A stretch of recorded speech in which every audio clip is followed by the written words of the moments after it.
when the board, when Mr. Kamath and Mr. Murthy asked me to become the next leader of Infosys, I think it is fair to say that it was a matter of tremendous pride and honor well, to in accept fact, that was Vishal Sikka, who will be the new head of Infosys. He is the first external head of Infosys. Let's not forget that so far Infosys has always chosen their leadership from within, but after a vacuum of sorts was created in the last few months, after numerous top-level executives quit the company for various reasons, the company huddled together, formed a committee, and Vishal Sikka was chosen as the next CEO. He will be taking charge from the 1st of August, and apart from Vishal Sikka, the other developments will also include N.R. Narayana Murthy letting go of the reins of the company along with his son Rohan. And even as we speak, Shibu Lal, the current CEO, is addressing the gathering, and he will be giving charge to Vishal Sikka. Vishal Sikka, in fact, is a former SAP AG Executive Board member, and he was today selected as Infosys' Chief Executive Officer and MD. He becomes the first non-founder CEO of Infosys. In fact, while speaking, he went on to express his gratitude that he was chosen for this esteemed position for a company that has shaped the software industry for India, that has put India in the global map, and it is indeed a matter of immense pride for him to be given this opportunity. The company also announced that the Executive Chairman N.R. Narayana Murthy and Executive Vice Chairman S. Gopalakrishnan would step down on the 14th of June. Along with them, Rohan Murthy will also be leaving the company. Sikka will take over from the current Chief Executive S.D. Shibu Lal, who is one of the engineers who founded Infosys on the 1st of August. The company also said that Vishal Sikka will be taking over by the beginning of next month. And of course, the biggest challenge before Vishal Sikka at this point in time is to tackle the leadership crisis that is prevalent in Infosys at the moment. In the last several months, we have seen numerous senior management executives leave Infosys. That has created a vacuum and a sense of uncertainty and instability, which is shown in its performance in the market. And that is what Vishal Sikka will have to tackle at the moment. The annual attrition rate of Infosys has gone up a great extent and has reached almost 18.7%. And the number of staff leaving or retiring, especially due to the top executives leaving, has increased manifold, and that is what Vishal Sikka will have to control almost immediately.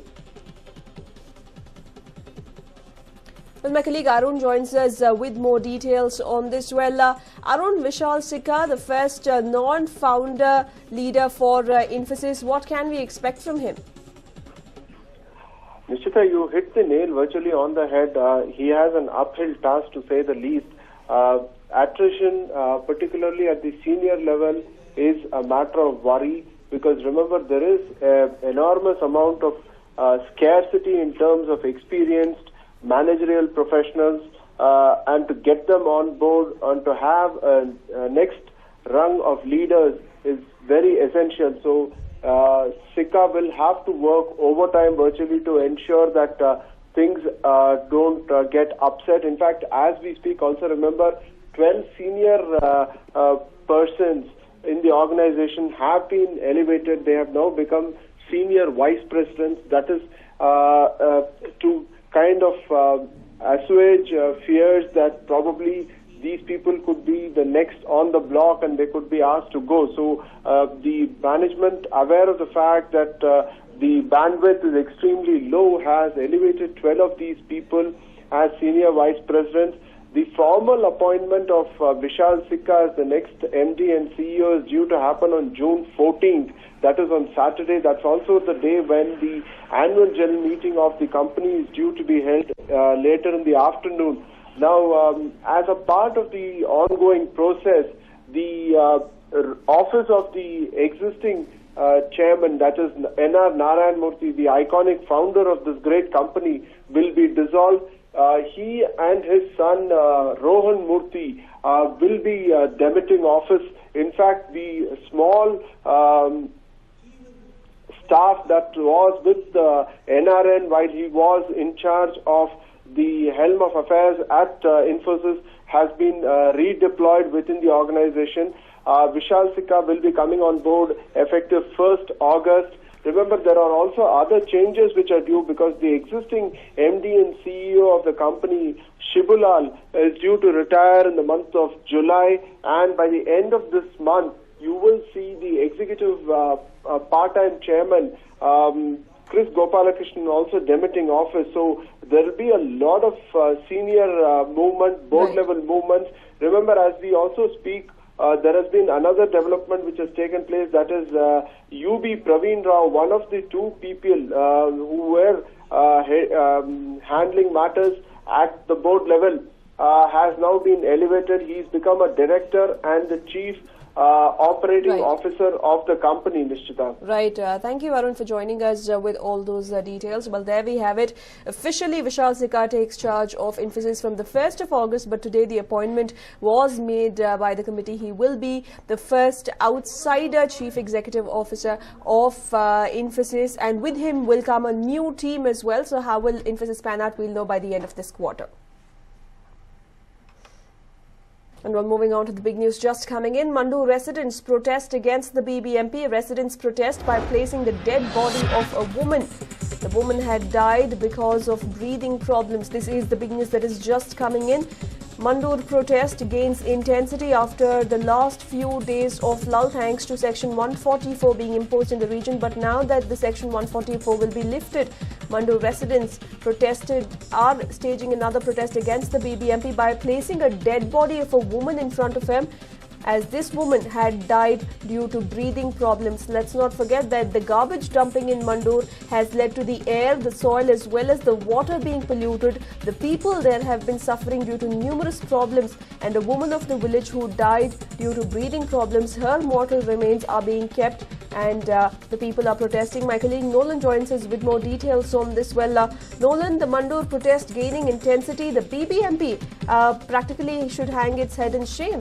Very true. In fact, now this particular lady, we must remember on the 7th when our colleague Bansi had gone over there, he actually spoke to her relatives. We also have a visuals of her when she was lying down on her bed, not in a very bad condition, and all this because of the garbage that is piled up over there, creating misery after misery for the people. Now this lady was suffering then too, and finally, this is what has happened. The people have been complaining that people are falling sick, people are suffering a lot, and this is what's happened. This lady has actually not survived. She had severe breathing issues, and she has succumbed to whatever she was suffering from. And now the residents over there are protesting by placing her dead body over there right in front, stating that they are not going to move till action is taken. Now we do know that Section 144 has been placed over there so that garbage is dumped. Yesterday we saw how when the mayor, in fact, when he was speaking to you, he just cut the phone. He did not want to answer that. And in spite of you asking him questions, he was not willing to do so. Now the residents have decided that enough is enough, and hence they are protesting by placing the dead body or the mortal remains of this woman right over there in the center of this village. Absolutely. And also, Nolan, yesterday when we spoke to the mayor, he said that all was well in Mandur and that they had managed to convince the people there. But in fact, they had only been forcefully dumping the garbage in the region. Very true. In fact, nothing is all right over there. It's all right because Section 144 has been imposed. People can't move around places. They can't protest. Hence, the government is actually managing to dump garbages. I beg your pardon, Bengaluru's garbage over there without any problem. Revoke Section 144. Then we'll see if everything is all right. Point one. Point two. People are suffering, Nishita, over there. Skin ailments. In fact, Bansi, when he was there, he spoke to one of the people. The doctors have informed him that people suffer from various types of skin ailments. They really do not find those problems in Karnataka. Anywhere in Karnataka or in South India, those are the type of problems people suffer from. Leave the people. The cattle also are suffering. So it's like everybody is suffering in Mandur. But it's like the chief minister or the mayor, no one really bothers about them. And today we've seen another person has succumbed to whatever's happened there. Right, and also we understand that the protests will gain steam now. The Section 144 will be lifted. So keeping all this in mind, we can see the situation come back to how it was a few days back. There will be protests all over. The trucks will be blocked once again. So how is the BBMP planning to tackle this issue, Nolan? Initially, the BBMP, in fact, you remember on the first day, June 1st itself, I beg your pardon, not June 1st, on the next... Yes, June 1st, I'm sorry, on Sunday, where Bengaluru in charge Minister Ramalinga Reddy, along with the Bangalore's BBMP commissioner and the mayor, had gone over there. They had to beat retreat as fast as possible because the people over there were not willing to listen to them.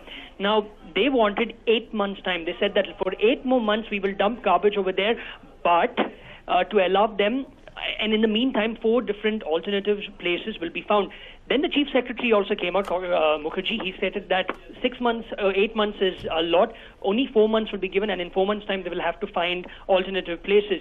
Now, 4 months also is a problem because the residents of Mandur do not want garbage to be dumped here at all. The agreement was very simple.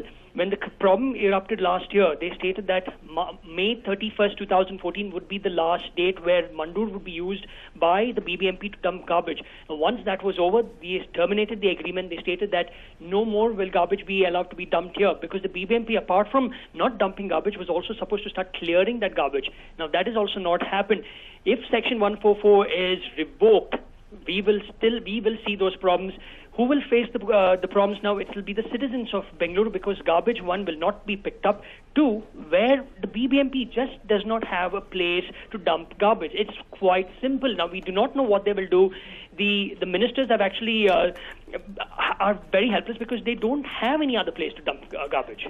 Right, Nolan, stay with us on the line. We'll get back to you for more details. Well, the woman that you see in the television screens has unfortunately breathed her last because of certain respiratory issues that she suffered thanks to the garbage being dumped indiscriminately in Mandur and the air being polluted there. And she is no more now. And the villagers, the angry villagers of Mandur, are now keeping her body in front of them and protesting and asking questions from the BBMP as to who is responsible now.